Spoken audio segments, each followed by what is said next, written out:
Hello, ladies and gentlemen. My name is Man the Maker, and welcome back to Sigma Theory. So, as you can tell, we are here at the title screen without the ability to log back in. Yeah, they updated the game, fixed some bugs, some of which I recognize in the bug report as things that we have encountered here together. But also, with this new update comes deletion of the old SIG games, no longer compatible. However, I'm not upset because after going here and into the Discord and speaking with some people and possibly even the developer, I'm not entirely sure, I forget, I did learn that the state of the game as we had left it, all 5 of the Sigma bubbles were filled, should have been a victory. So we won. It's a bit anticlimactic, right? We can't even look at it. You can remember it from the last episode. We were there. I even went the extra step to have, I think, all 5 slots actually filled with scientists. And that should have been a victory. The game is in beta. You know, it's an unfortunate ending to my best run yet by far. Obviously the most successful because we finally had victory this time. Whereas previously, you know, we got our butts kicked, actually, quite badly. The first time especially, oh man. So, we did have victory. We were robbed of whatever victory screen would come. Not the, okay, I can live with that. I'm happy because I know I have my own internal accomplishment, right? I know that I beat it. You know that I beat it. So, yeah, I didn't get the achievement. Yeah, I didn't get to see any kind of text at the end. The only text I'm familiar with is nukes are on their way, goodbye. But nope, it was a win. I'm going to mark that as a win. And since we can't actually look at anything, I mean, I'm going to take this moment to brief retrospective. I played the game quite heavily. I made three series for it. And I really, I cannot stress this enough. I love this game. The music is fantastic. The idea, the gameplay itself is great. Challenging in its own right, especially when you don't know what's going on. They did release the official wiki, so maybe there's some more information. They claim that it's not complete, but there is probably more knowledge out there than when I first started this. Because it was a pretty steep learning curve. Also, I made some sloppy mistakes. A couple of things I think we learned, at least for this playthrough, right? I adopted a particular style, I think, in this game, where being just very, very careful, not immediately trying to extricate people from dangerous situations. Not having Aphrodite makes a big difference. She was rather disappointing. I feel like hackers are amazing. Like, really, really good. Like, really, really, really good. I'm curious, doing a run without a hacker and seeing how possible that is. Now, I did also learn, separately from this game, is that another way that you can really work on lowering the alert level, outside of diplomacy, outside of hackers, is from captured spies. So that's also something to think about. And maybe running a spy hunter, you can kind of hedge your bets in that direction. Now, I don't recall, I feel like only in the mid-game did we really notice that we were being flooded or we were being attacked by these other spies. No, not attacked, you know what I mean. And of course, by that time, I mean, they really, really came after us from that point until basically the end of the game. We had, 1, 2, 3, 4 people defending our home country. But, utilizing that spy hunter at some point, instead of extracting people early on, you make a bunch of contacts and then you just wait until you can start capturing a bunch of people. Of course, I think one of the big reasons we had so many people coming into us is because we were in the lead. I think also as the game progresses and countries begin to give up on the race, then people start to redistribute once again their agents into a smaller pool of countries. I feel like the AI, I don't know, this is completely not based in any data or anything, but I feel like the AI was ignoring the countries that had been knocked out and was then focusing on other things. Even in the other games that we played, where we did not so much win or do well at all. Once a bunch of countries got knocked out, we did start to find that we had more spies within our country. Paying much more attention to pissing people off is also very important. I mean, a big part of the reason why we lost the second game, right, the USA game, is because we went to war. We went to war, and I think we went to war with Russia, though I still don't remember exactly how that happened. It did seem to kind of pop up out of nowhere. No, I killed one of their agents in captivity. Don't do that. That pisses them off. I didn't imagine it would create such a diplomatic incident, but they went to war, and that just tanks the atomic clock or whatever it is. So paying much more attention to that. Playing as India does help with that. Also starting to flesh out the diplomatic game. Still seems very difficult. Could barely get people to do things that I wanted to do. Even when their country liked me a lot, even when they liked me a lot, I was still batting like, I don't know, 200 or something. Getting 1 out of 5 attempts. Something like that. Now, that's something we said. I mean, maybe I should be focusing a bit more on that. You know, really trying to get to know the diplomat's secrets. Also, learning how you manipulate those. I don't know, like the one-to-one connection there, the key value pair for, you know, what they like, their traits, and how that translates into what you should say. Other things, I mean, having a bunch of double agents, I'm pretty sure they do give you data, scientific data at times. Of course, it's much better to have them yourself.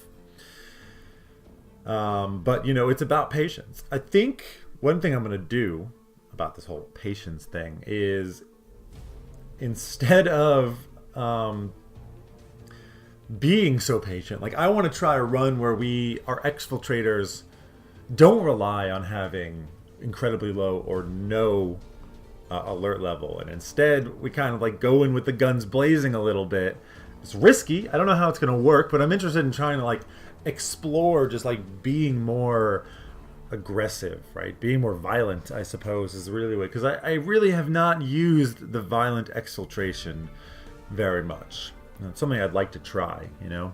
I don't think I'm going to do that in a run where I do no hackers, because that just seems insane. Because I feel like what we just did in this last run, of course I haven't, you know, disclaimer, I haven't explored all avenues, I don't know, but like I feel like this was probably the most effective way, right? Hacker combination with sneaky exfiltrators, and just being careful and patient. Of course, always being careful and patient in espionage. Just finished a book about espionage called The Traitor and the Spy, about a KGB who defected to the West, to Britain, and great story. He was snuck out of Russia in the trunk of a car. Super insane. Anyways, I digress. Yeah, you know, obviously being patient is important, but trying to like use these different agents that are more adept at the violent exfiltration. You know, and also, I mean, there's also the idea of, instead of trying to convince people to join us or bribe them or seduce them or whatever, but doing a bit more snatch and grabs could be worth it as well. I mean, they're not as good if they're prisoners, but they're still there. Right? Even 50% of 100 is better than 100% of 0. So, some things to consider there. I think also, like, in the beginning of this one, I was less like forcing myself to stick with the countries I'd selected early on, right? Being able to adapt, finding out where some agents are at, and moving your agents around a little bit more. I think in the first 2 games, I was feeling like I didn't want to waste time moving them. And I think, you know, kind of letting go of that made a bit of a difference here as well, right? Just being a bit more adaptable to the situation. Oh, there's nobody I can steal from here, send them over there. This guy is better doing this, and this one is better doing that. And even though that means wasting a turn for both of them to swap, is probably also worth it. So, something to keep in mind there. Also, learning what happens when you give...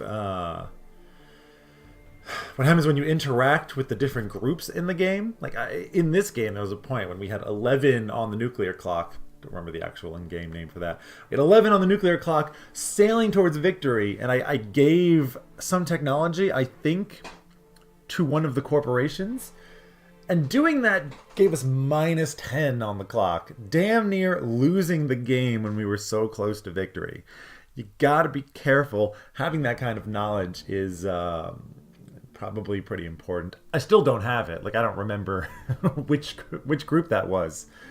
But nonetheless, like, gathering that information, which hopefully the wiki, which is now out, will kind of, over time especially, be able to give us, to know, like, okay, if I'm working with I forget the names of all of the groups, working with the church people, like, is that worth it for our particular run, right? Like, I did one where it's easy to get weapons, but I never used weapons. So putting the time and energy to make them happy at the expense of the clock, the nuclear clock, at the expense of pissing people off, it probably wasn't worth it. I should have just said, no, I won't do it. I still don't see betraying the terrorist groups. They do terrible things to you. I don't know how it can really be worth it. I mean, they like kill your agent, or they reveal them or something, or they give them to somebody else. I just do tough. Other things to know, again, with the wiki is kind of learning what technologies do, what higher level technologies do in particular. Like, I was completely blindsided several times in this game towards the end when somebody reaches a technology and like 3 of my scientists just disappear. Just like that, they're gone. Did not expect that, which I like. That's part of the joy of discovery, of the just joy of playing the game. Without that encyclopedic knowledge of what to happen, is you get surprised. And surprise is both enjoyable and punishing, but I think it's worth it. Side note, reminds me of like one reason, I played EverQuest, the original, way back in the day. And the biggest reason I liked it is because I was, 12 or 13 or something, or 14. And it was completely crazy, and I had tons of time. So it was revolutionary, but also not having everything at your fingertips, right? Not being able to go and look up what are the quest rewards, what do I have to do for the quest, gives this sense of mystery. And that sense of mystery in that particular game brought people together, right? You had to work with other people. You had to go on word of mouth because there was no wiki for it. Alakazam was somewhat filled out, but even not really when I first started, which was kind of a wiki for EverQuest. And I think it applies to this game as well, right? Not knowing how all these things are going to go is part of the joy of it. And, obviously mastery is also its own pleasure. And being, having that kind of confidence, like, I know what I'm doing. So, it's both sides of the coin. That's a journey of discovery. And I think that's about it for my retrospective here. Let me know down in the comments what you think about these thoughts. If you've got contradictory claims, please let me know if you agree. If you want to just try to, do a little bit of theory crafting, I'm here. I will definitely answer and engage that. And I'm going to take a little break from the game. So if you're watching this live, no. There's not going to be another Sigma Theory coming out tomorrow. I did that for the past 3 runs, one after the other, because I was hooked. I'm still hooked, so I will absolutely be coming back to this game. However, there's other games I want to play, and I only have limited time, of course, to play games for the channel. I mean, I barely play without recording anymore. So yeah, we're gonna take a little bit of time off from the game, let things kind of develop, and we will be back for sure. Though I'm absolutely going to be playing more of this game. They are continuing to update it. I will also say, right, this update just came out the other day. They're fixing bugs. All of the agents are now in the game. They've also, I don't think they've really added more features besides the agents, but bug fixing I think is the biggest thing that this game needs, right? Obviously, not being able to win is kind of game-breaking. The other ones were less so, but a little bit annoying. I know they fixed the glitch inside of the exfiltration mission that just stops it. And forced you to reload and redo it, which, is good, but I also feel like I came out ahead in a lot of those restarts, doing much better each time that I restarted. So I don't know.